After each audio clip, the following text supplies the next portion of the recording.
Friends, myself Nidhi Sharma and आपका अपना channel Safal Shiksha. कैसे हो बच्चा party and my dear friend. जैसे भी लॉकडाउन चल रहा है आप सबको पता है, हम स्टेप बाय स्टेप जो है टॉपिक जो है डाल रहे हैं।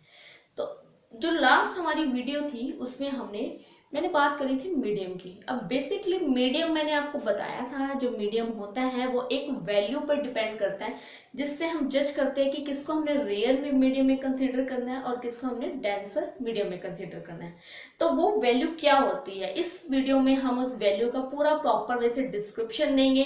तो फटाफट जल्दी से अपने रजिस्टर नोट्स वगैरह निकालिए जहां पे आप ये इसको नोट डाउन कर रहे हैं।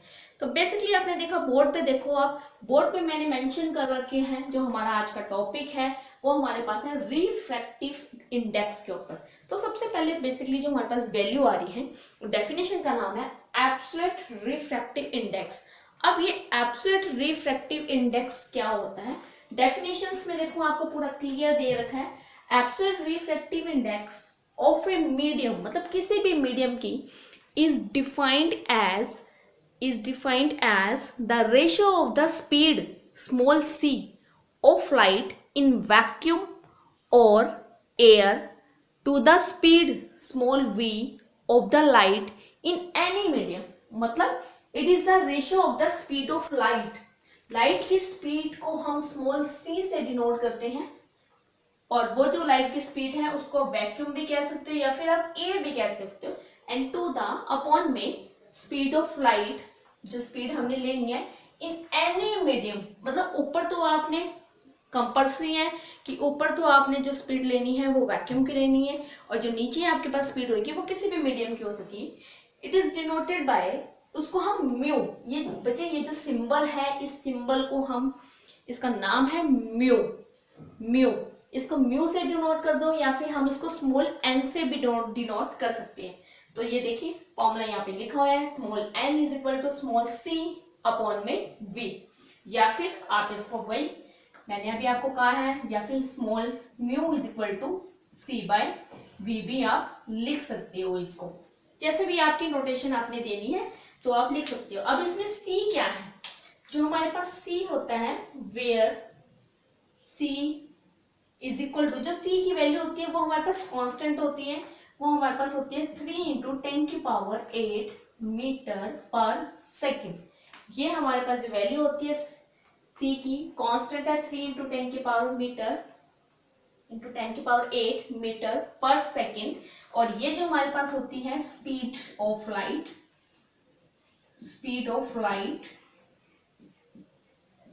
ऑफ वैक्यूम और एयर, सबसे ज्यादा हमारे पास ये स्पीड होती है, जो लाइट की हमारे पास स्पीड होती है। अब एब्सोल्यूट रिफ्रैक्टिव इंडेक्स आपने देखा है कि वैल्यू क्या होती है, इसका एक स्पेशल केस में आपको नोट आप कर सकते हो इसके अंदर, साथ के साथ आप इसको नोट करिए, नोट में आप लिखिए यहाँ पे, सिंस स्मॉल सी, जो स्मॉल सी की वैल्यू है वो ग्रेटर देन है वी से, इससे ज्यादा, ये जो मैंने आपको यहाँ पे वैल्यू लिखवाई है 3 इंटू 10⁸ मीटर पर सेकेंड, इससे ज्यादा वैल्यू नहीं हो सकती किसी भी मीडियम की, क्योंकि लाइट जो वैक्यूम है और जो एयर है वो सबसे हल्का मीडियम है। और हल्के मीडियम में लास्ट वीडियो में मैंने आपको पूरा एक्सप्लेन किया था, जो लाइट की स्पीड होती है वो इंक्रीज करती है, बढ़ती है। तो सबसे ज्यादा ये स्पीड है, आप खुद देखिए 3 इंटू 10⁸ का मतलब है 3 इंटू 10 के साथ मल्टीप्लाई, जो 10 की 0 है वो 8 है। इतना मीटर डिस्टेंस एक सेकंड में कवर करना, अब आप खुद जज करिए कि इतना मीटर डिस्टेंस एक सेकंड में जज करना कि ये कैसे पॉसिबल हो सकता है। पॉसिबल हो सकता है, वो सिर्फ इसीलिए पॉसिबल हो सकता है कि अगर वो लाइट की स्पीड हो, अगर वो लाइट की स्पीड से ट्रैवल कर रहा है तो ये प्रॉपर वे से पॉसिबल हो सकता है।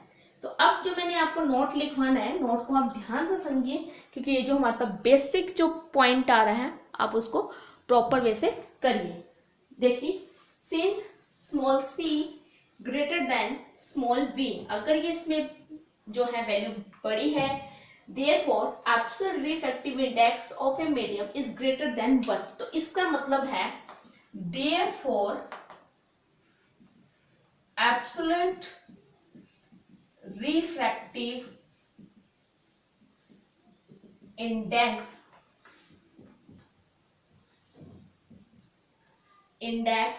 is index of a medium is greater than 1। इसका मतलब होता है एब्सोल्यूट रिफ्रैक्टिव इंडेक्स की जो वैल्यू है वो 1 से ग्रेटर है, और अगर वो 1 से ग्रेटर है रिफ्रैक्टिव इंडेक्स की तो हमारे पास तो इसकी वैल्यू सबसे ज्यादा होती है। अब आप एक चीज और ध्यान से देखिए, ऊपर भी मैंने स्पीड लिखी है वैक्यूम की, अगर मैं इसकी यूनिट लगाऊं तो यूनिट होती है स्पीड के मीटर पर सेकेंड। नीचे भी मेरे पास जो स्पीड है वो भी मीडियम की है, मतलब नीचे भी स्पीड है तो नीचे भी अगर मैं उसके यूनिट लगाऊं तो वो भी हमारे पास सेम है। तो दोनों के अगर मैं यूनिट मेंशन करूं तो आपस में वो एक दूसरे को क्या कर रहे हैं, कैंसिल आउट कर रहे हैं। तो अगर वो कैंसिल आउट कर रहे हैं तो इट मीन्स इसके कोई यूनिट नहीं होते, तो it has no unit and no dimension. एक पॉइंट आप ध्यान से सुनिए, इट हैज नो यूनिट मतलब इसके कोई यूनिट नहीं होते। It has no unit and no dimensions।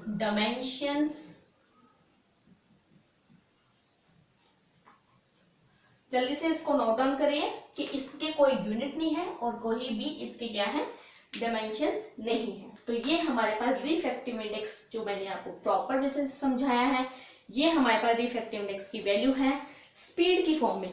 Next जो हम रिफ्रैक्टिव इंडेक्स की अब जो वैल्यू करेंगे वो हम जो करेंगे वो स्पीड की फॉर्म में नहीं, वो हम मीडियम की फॉर्म में करेंगे कि अगर दो मीडियम दे रखे हो तो मीडियम की फॉर्म में हम उसको कैसे लिख सकते हैं।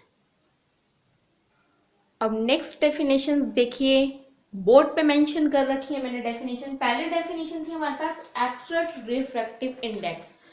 अब जो दूसरी डेफिनेशन हमारे पास आई है वो हमारे पास है रिलेटिव रिफ्रैक्टिव इंडेक्स। देखिए नेम से ही क्लियर हो रहा है, रिलेटिव का मतलब होता है दो मीडियम के रिलेशन में बताना, रिलेट करना, किसी दो मीडियम को आपस में रिलेट करना।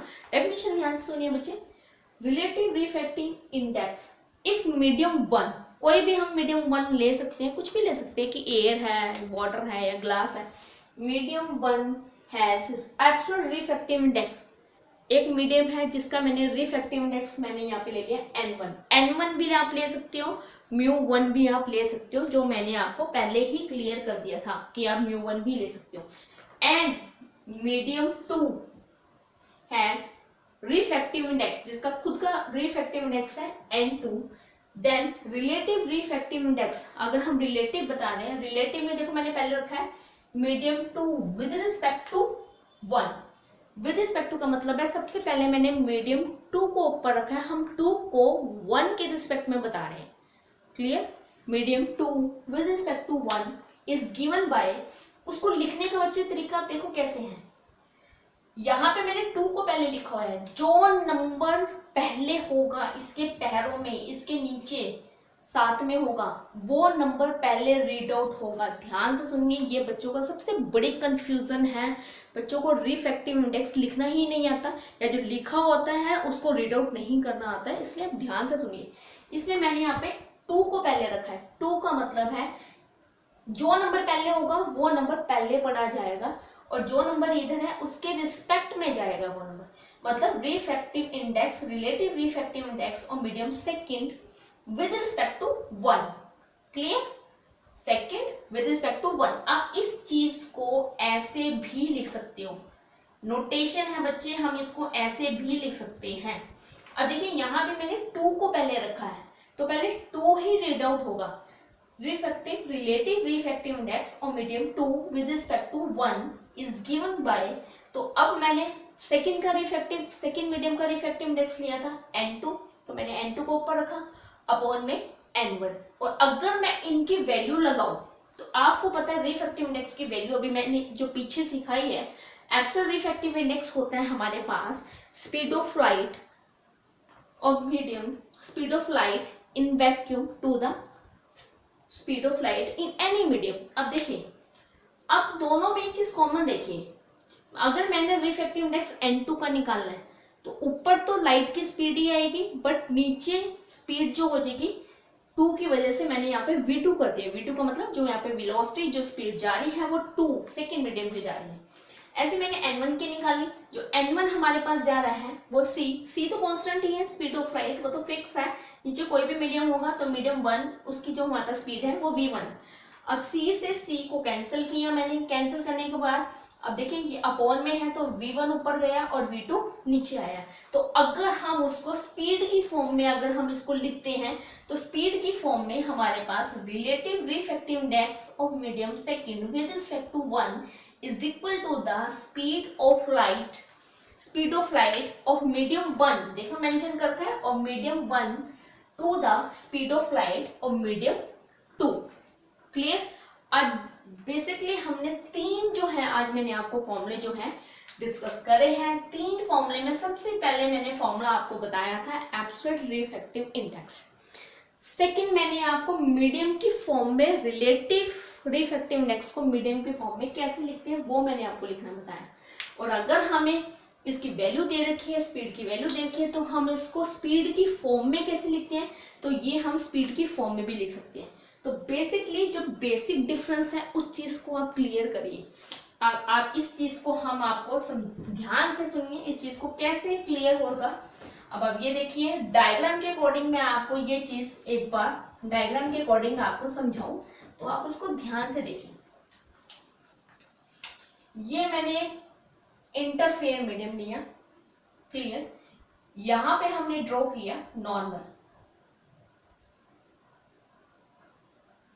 ये पहला मीडियम है जिसका रिफ्रैक्टिव इंडेक्स मैंने ले लिया n1, ये दूसरा मीडियम है जिसका रिफ्रैक्टिव इंडेक्स मैंने ले लिया n2।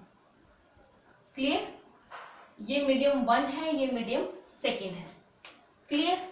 अब आप इसको लिख सकते हो, ये मीडियम 1 है, ये मीडियम सेकंड है। अब ये देखो दोनों ही मीडियम है तो हम इसको रिलेटिव बोल लेंगे, रिलेशन की फॉर्म में हम बता रहे हैं। तो यहाँ पे मैंने इस चीज को ऐसे लिखा है, refractive index of medium second with respect to 1।